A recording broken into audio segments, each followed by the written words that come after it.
കാർഷിക വാർത്തകൾ.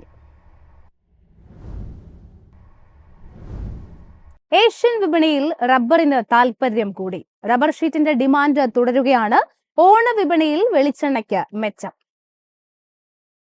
Asian rubber വിപണികളിൽ നിക്ഷേപകർ വാങ്ങൽ താൽപര്യം നിലനിർത്തി. ആഗോളതലത്തിൽ റബ്ബർ ഷീറ്റിനുള്ള ഡിമാൻഡ് തുടരുമെന്ന വിലയിരുത്തലും തായ്ലൻഡിൽ ടാപ്പിംഗ് സ്തംഭിച്ചതും വിലക്കയറ്റമുണ്ടാക്കി. ഇടപാടുകാർ റബ്ബർ അവധിയിൽ പിടിമുറുക്കിയതോടെ ജപ്പാനിൽ നിരക്ക് കിലോ 365 yen വരെ ഉയർന്നു. ഇത് സിംഗപ്പൂർ വിപണിയിലും മികവ് കാണിച്ചു. മുഖ്യ റബ്ബർ കയറ്റുമതി വിപണിയായ ബാങ്കോക്കിൽ ഇന്ന് റബ്ബർ വില കിലോ 229 രൂപയായി ഉയർന്നു. എന്നാൽ ഇന്ത്യൻ ടയർ നിർമ്മാതാക്കൾ 4ാം ഗ്രേഡ് ഷീറ്റ് കിലോ 230 രൂപയിൽ നിലനിർത്തി. ഓണവിപണിയിൽ വെളിച്ചെണ്ണ വിൽപ്പന ഉഷാറായി. ഇതേ തുടർന്ന് മില്ലുകാർ നിരക്ക് വീണ്ടും ഉയർത്തി. കൊച്ചിയിൽ എണ്ണവില 17,300 രൂപയായി കയറിയപ്പോൾ തമിഴ്നാട് വിപണിയായ കാങ്കയത്ത് 15,650 രൂപയിലാണ് ഇടപാടുകൾ നടന്നത്. ശാന്തമ്പാറയിൽ നടന്ന ഏലക്ക ലേലത്തിൽ 1/4 കിലോഗ്രാം ചരക്ക് വിൽപ്പനയ്ക്ക് എത്തിയതിൽ ഏറിയ പങ്കും ഇടപാടുകാർ മത്സരിച്ച് ശേഖരിച്ചു. മൊത്തം 24,733 കിലോഗ്രാം ഇറങ്ങിയതിൽ 24,404 കിലോയും വിറ്റഴിഞ്ഞു. ഗൾഫ് ഓർഡർ ലഭിച്ച കയറ്റുമതിക്കാർക്കൊപ്പം ആഭ്യന്തര ഇടപാടുകാരും മത്സരിച്ചു. മികച്ച ഇനങ്ങളെ കിലോ 2,559 രൂപയിലും ശരാശരി ഇനങ്ങൾ 2,177 രൂപയിലും എത്തി. News desk MyFin TV.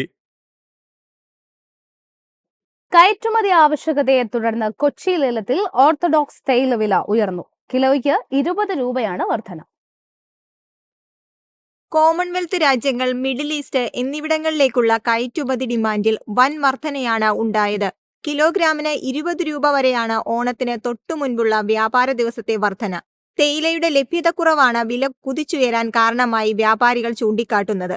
Nilgiri മേഖലകളിലെ ലേലത്തിലും കിലോയ്ക്ക് 300 രൂപയ്ക്ക് മുകളിലാണ് വിൽപ്പന നടക്കുന്നത്.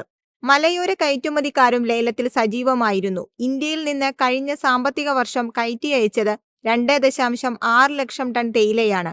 ഇതുവഴി 6,848.13 കോടി രൂപയുടെ കയറ്റുമതി വരുമാനമാണ് രാജ്യത്തിന് ലഭിച്ചത്.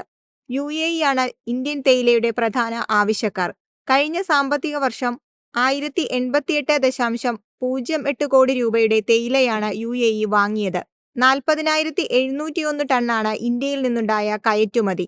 News desk MyFin TV. Cocoa വിലയിൽ വൻ ഇടിവ്. കൊക്കോയുടെ വൻതോതിലുള്ള ഉൽപാദനമാണ് വിലയിടിവിന് കാരണമായത്. ഉയർന്ന വിലയിൽ നിന്നും കൂപ്പുകുത്തിയിരിക്കുകയാണ് കൊക്കോ വില. പച്ചക്കൊക്കോയ്ക്ക് 350 രൂപയുണ്ടായിരുന്നത് 60 രൂപയിലേക്കാണ് ഇടിഞ്ഞത്. പ്രധാന ഉൽപാദന രാജ്യങ്ങളായ Ivory Coast, Ghana, Nigeria, Ecuador എന്നീ രാജ്യങ്ങളിൽ ഉൽപാദനം ഉയർന്നതാണ് വിലയിടിവിന് കാരണം. ഏതാനും മാസങ്ങൾക്ക് മുമ്പ് ഈ രാജ്യങ്ങളിൽ ഉൽപാദനക്ഷാമം നേരിട്ടതാണ് കൊക്കോ വിലയെ സർവകാല ഉയരത്തിലെത്തിച്ചത്. ഉയർന്ന കൊക്കോ സംഭരണം കൊക്കോ ബീൻസിന്റെ ഗുണനിലവാര തകർച്ചയ്ക്ക് വഴിവെച്ചതും വിലയെ പ്രതികൂലമായി ബാധിച്ചിട്ടുണ്ട്. കൊക്കോയുടെ ഉയർന്ന വിലയിൽ ആകൃഷ്ടരായി നിരവധി കർഷകരാണ് ഈ കൃഷിയിലേക്ക് തിരിഞ്ഞത്. ചോക്ലേറ്റ്, ബേബി ഫുഡ്സ്, ഔഷധങ്ങൾ, സൗന്ദര്യവർദ്ധക വസ്തുക്കൾ എന്നിവയ്ക്കായി കൊക്കോ വലിയ തോതിൽ ഉപയോഗിക്കുന്നു. കൊക്കോയുടെ അധിക വിലയും ഉൽപാദനത്തിലെ കുറവും കൊക്കോ ഉപയോഗിച്ചുള്ള ഉൽപ്പന്നങ്ങളുടെ വിലവർധനയ്ക്കും ഇടയാക്കുന്നു. News desk MyFin TV. ഏലം കർഷകർക്ക് ആശ്വാസമായി മൊബൈൽ ആപ്പ്. സ്പൈസസ് ബോർഡാണ് കാർഡസ് ആപ്പ് എന്ന പേരിൽ ആപ്ലിക്കേഷൻ പുറത്തിറക്കിയത്. ഇടുക്കി മയിലാടുംപാറയിലെ ഇന്ത്യൻ കാർഡമം റിസർച്ച് ഇൻസ്റ്റിറ്റ്യൂട്ടിൽ സംഘടിപ്പിച്ച സുഗന്ധവ്യഞ്ജന കോൺക്ലേവിലാണ് ആപ്പ് അവതരിപ്പിച്ചത്. ഏലത്തിന്റെ ഉൽപാദനക്ഷമത വർദ്ധിപ്പിക്കൽ, കൃഷിയുടെ സമഗ്ര വികസനം എന്നീ ലക്ഷ്യങ്ങൾക്കായി കർഷകരെ സഹായിക്കുകയാണ് ആപ്പിന്റെ ലക്ഷ്യം.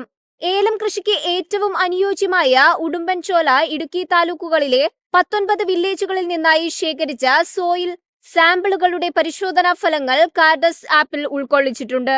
ഇന്ത്യയുടെ ഏലം ഉൽപാദന വ്യവസായത്തിന്റെ വളർച്ചയ്ക്കും സുസ്ഥിരതയ്ക്കും സംഭാവന നൽകുന്ന കാർഡസ് ആപ്പ് പോലുള്ള സംരംഭങ്ങളിലൂടെ ഏറ്റവും പുതിയ സാങ്കേതിക മുന്നേറ്റങ്ങൾ പ്രയോജനപ്പെടുത്തി ഏലം കർഷകരെ ശാക്തീകരിക്കാനാണ് സ്പൈസസ് ബോർഡ് ലക്ഷ്യമിടുന്നത്. 300ഓളം പേർ കോൺക്ലേവിലും ബയർ സെല്ലർ മീറ്റിലും പങ്കെടുത്തു. News desk MyFin TV.